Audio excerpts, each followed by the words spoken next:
Hi, this is an operational video to talk about what would happen if you can't get your heat injector started and you've already tried purging it and you have a spark. At that point in time, what we're going to need to do is we're going to need to adjust the low fire position switch.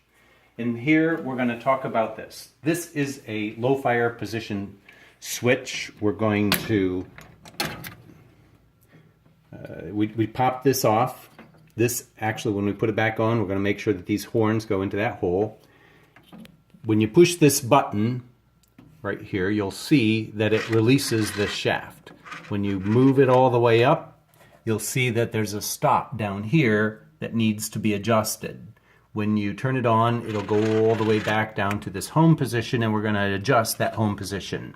Pushing this shaft, move it out of the way, take a Phillips or a blade type screwdriver, loosen this and move it up by one tick. Kind of mark where it's at and just move it up by one tick. What that will do is that allow this position. You always have to push this release button here in order for it to be able to do that. It'll allow that, instead of being totally almost horizontal, it'll allow it to be up just a little bit.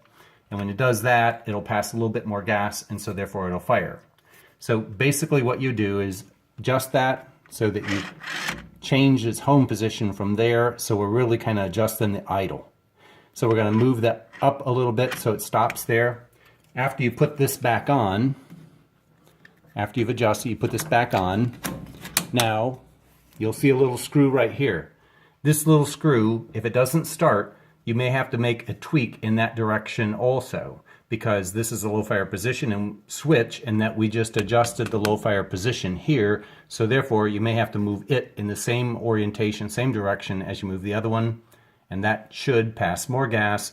If it didn't start, you may have to tweak this so that you do see spark. As soon as you see spark and you have more gas volume, it'll start for you. Give me a call if it doesn't. Thank you.